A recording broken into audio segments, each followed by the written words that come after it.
What's up everybody, welcome to Leh, India, home to some mighty fine Tibetan and Ladakhi foods.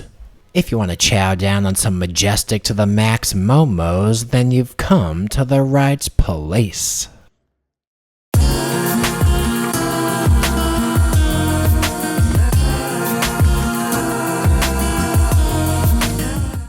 So I was cruising around to the buck-wild bazaars beneath Leh Palace trying to find myself some legit local food action. Just what kind of local food, you ask? I wanted to try some Ladakhi and Tibetan foods to be exact. So I sprinted on over to an establishment called Amdo to get that local cuisine deep inside my body ASAP. And as soon as I waltzed on into the place, I ordered myself 2 local classics. Over here we got some Mutton Tokpah, which is a staple food in Ladakh that's basically a soup consisting of mutton, vegetables, and noodles. It's looking pretty damn hearty if you ask me, and what's this? We got us some Mutton Momo action. Now, these days momos are all the rage in many Indian cities, but oh, they originated in the Himalayas, baby, and I wanted to try the real deal. Can you actually blame me on that? So first up, I figured I'd try me some of this Tokpah. So I started off grabbing myself a huge ass wad of noodles, and I took myself a nice bite out of that wad. Now, considering the hearty appearance of that noodle bowl, I was kind of expecting those noodles to taste more rich and flavorful, but apparently I was wrong. Truth be told, those noodles didn't have much flavor at all. I might as well be eating air over here. So I figured I'd try out this huge ass chunk of mutton. I mean, after all, it's kinda hard to mess up meat, right? So I made sure to steer clear of that mutton bone. I started frantically chewing down on that meat, but it was chewy to the max, baby. I pretty much felt like I was chewing on that damn meat for about 2 minutes straight before I was able to swallow it down. And to top it all off, that broth didn't have much flavor, so I decided to add a little Tibetan chili paste to the mix. That puppy's written in Tibetan script and everything. That's how you know it's legit. So I spooned up some of that chili paste and started trying to slam it into my soup, but with little success. So this time I scooped up even more chili paste onto my spoon and whoa, baby, check that out. I actually got the chili paste into the soup. That's a monumental achievement right there. Definitely one for the history books. So after animalistically stirring that chili paste into the soup, I got myself another wad of noodles on deck and took myself yet another bite. But unfortunately, that chili paste was not the magic bullet I had hoped for. It just added some spice but not much flavor, so I think I'm gonna have to give this Mutton Tokpah a 2 out of 5 snow lions. I mean, hey, don't get me wrong, Mutton Tokpah is good. I had an amazing one the day prior, but it was too dark in that restaurant to film. So I was hoping and a-praying to find some well-lit and tasty Tokpah, but apparently I failed at that. Nevertheless, I moved on to the next food and tried to maintain a Buddhist beginner's mind. Despite my previous food, I wanted to be open to the possibility that these Mutton Momos wouldn't be half bad. After all, you can't be a slave to the past, baby. Sometimes you gotta keep an open mind, and sometimes you gotta keep an open dick as well. So armed with that sage knowledge, I started frantically chomping down on those Mutton Momos, and I gotta say, they weren't tasting half bad after all. It seems like those bad boys had some minced mutton and some spinach inside, and they had a sort of rustic back home, down home, back to the basics flavor. I mean, that inner stuffing was tasting pretty basic, but pretty juicy, and that outer dough was tasting okay, albeit a tad on the firm side. Now, that spicy green chili sauce did help to amp up the flavor quotient ever so slightly, so I think I'm gonna have to give these a 3 out of 5 snow lions. Reason being because they were basically pretty good, although I kept getting the occasional piece of mutton that was chewy to the fucking max.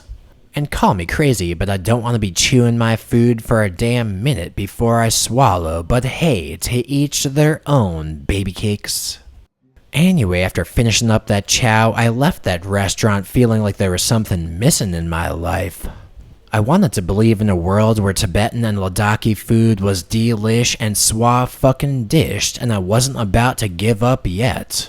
So I figured I'd prowl around for a new restaurant, and I came across a place called Tenzin Deke Tibetan Restaurant.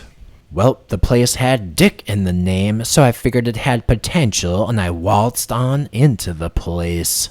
I got myself some potato and cheese Momo soup, and I got myself some Sorig Tibetan tea as well. Apparently this is some kind of Tibetan herbal tea that's supposed to balance 3 different spiritual aspects of the body or some jazz. It's getting pretty zen up in this bitch, so I figured I'd take that tea bag out and get mentally prepared for the spiritual equilibrium to ensue. So I took myself a smooth sip of that tea and... what the hell? This thing is tasting like some generic run-of-the-mill herbal tea mix.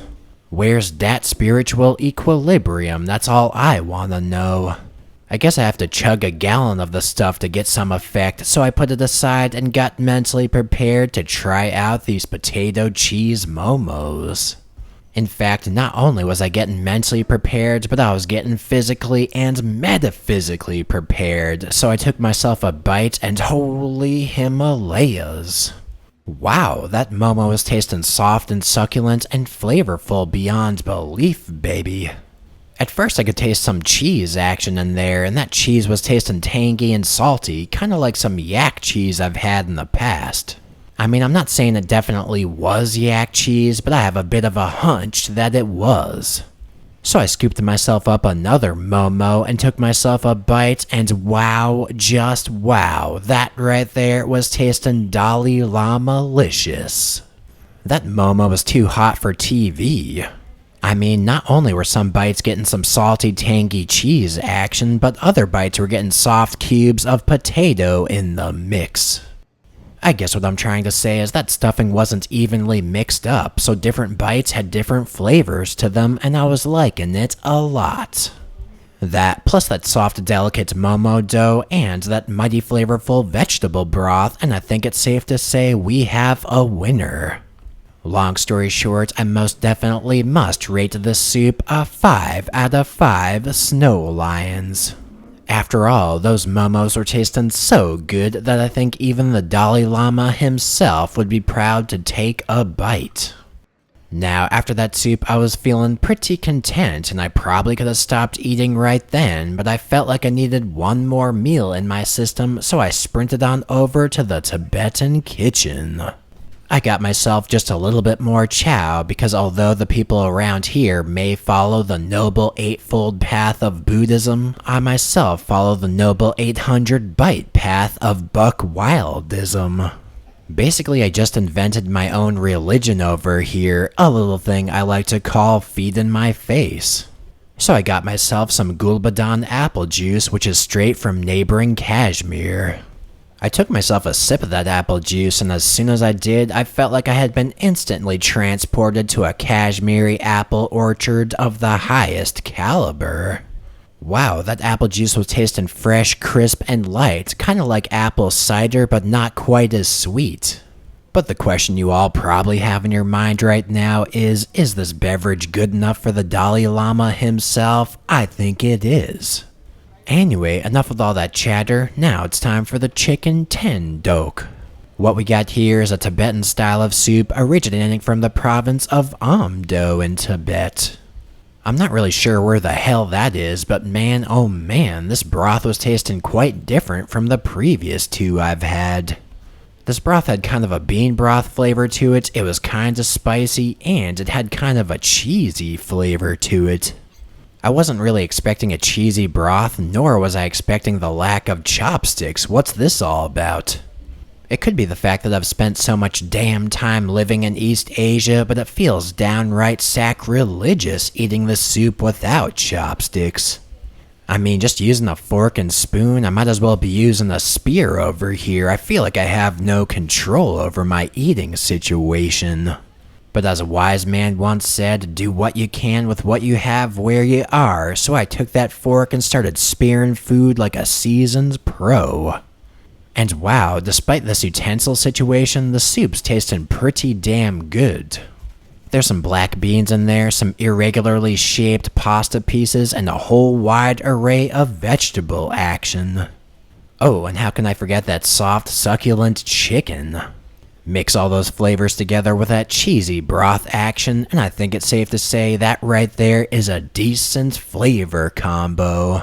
Even though my intuition says that this soup probably isn't as authentic as the Dickie's restaurant soup was, I still think it's pretty good. Just how good, you ask? Good enough to rate a 5 out of 5 snow lions. And even though that soup bowl was slam full to the brim with food, I eventually made my way through it all. I was starting to feel a lack of desire for any more food, and you know what they say, desire causes suffering. So the fact that I slammed all that food down the hatch and eliminated that suffering means that I'm one step closer to enlightenment, baby. How do you like that buck wild Buddhist logic? Anyway, even though I overcame food desire, I had already ordered another food item when I first entered this joint. I got myself a little vegetable cheese Sabagleb over here. It's supposed to be some kind of Tibetan stuffed bread, and when I first looked at it, I thought it was looking quite nice, but when I actually picked it up, it was a different story. Just looking at it, it looked crisp and firm, but actually picking it up, it felt soft and flimsy. That's some limp as hell bread right there. I don't even think that bread's at half chub. Not even a quarter chub, in fact. When you pick up that bread, you want some structure to it. This mofo is feeling so soft that each time I pick it up, I feel like the damn thing's about to fall apart. And to top it all off, I'm just gonna go ahead and say it, I don't think that stuffing is very flavorful.